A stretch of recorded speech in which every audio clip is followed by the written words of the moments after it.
যাদের পর্যাপ্ত ঘুম হয় না, ঘুমের ওষুধ খাচ্ছেন নিয়মিত, আয়োজনটা এবারে তাদের জন্য। ঘুমের ওষুধ কারণে অকারণে ডেকে আনতে পারে মারাত্মক স্বাস্থ্য ক্ষতি।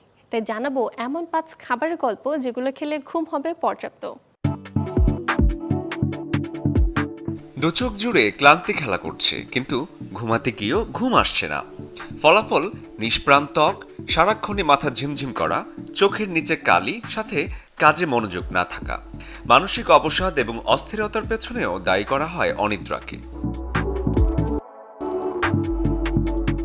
ক্লান্তি কাটাতে অনেকে নির্ভরশীল হয়ে পড়েন ঘুমের ওষুধের উপর, যা দীর্ঘমেয়াদে শরীরের উপর বিরূপ প্রভাব ফেলে। চাইলে কিন্তু মেডিসিন বক্স দূরে সরিয়ে দিতে পারেন খাবারের তালিকায় পরিবর্তন এনে। গরম দুধের উপকারিতা সর্বজন স্বীকৃত। দুধে থাকা ট্রিপ্টোফান এবং মেলাটোনিন দূর করে অস্থিরতা এবং ভালো ঘুম হয় যদি রাতে বিছানায় যাবার আগে 1 গ্লাস হালকা গরম দুধ পান করার অভ্যাস করতে পারেন। অনিদ্রা যদি আপনাকে ছেড়ে যেতে না চায়, তাহলে ঘরে নিয়ে আসুন আখরোট। এতে থাকা ফ্যাটি অ্যাসিড এবং আলফা লিনোলিক অ্যাসিড শরীরে প্রবেশ করে ডিএইচ এ রূপান্তরিত হয়, যাতে করে অনিদ্রা পালাবে নিশ্চিত।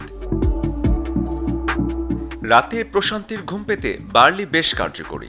বার্লিতে থাকা calcium, tryptophan, zinc, potassium, magnesium স্বাস্থ্য ভালো রাখতে সহায়তা করে, সাথে গ্যাস অম্বলের সমস্যা থেকেও মুক্তি দেয়। হাতের কাছে চাইলেই পাওয়া যায় নানা জাতের পাকা কলা। কর্মক্ষমতায় ভরপুর এক একটি কলা দূর করে সারাদিনের ক্লান্তি। ম্যাগনেসিয়াম, ট্রিপ্টোফ্যান, ভিটামিন বি6, কার্বোহাইড্রেট এবং পটাশিয়ামের মতো উপাদানের ভাণ্ডার কলা সাহায্য করে অনিদ্রা দূর করতে। কুমড়োর বীজ খুব একটা প্রচলিত খাবার না হলেও স্বাভাবিক ঘুম আনতে অনেকটাই কার্যকর ভূমিকা পালন করে এটি। জিঙ্ক, কপার এবং সেলেনিয়ামের মতো পুষ্টিকর উপাদানে ভরপুর কুমড়োর বীজের তৈরি নানা খাবার গভীর ঘুম আনতে সাহায্য করে। শরীফুল হক, চ্যানেল 24।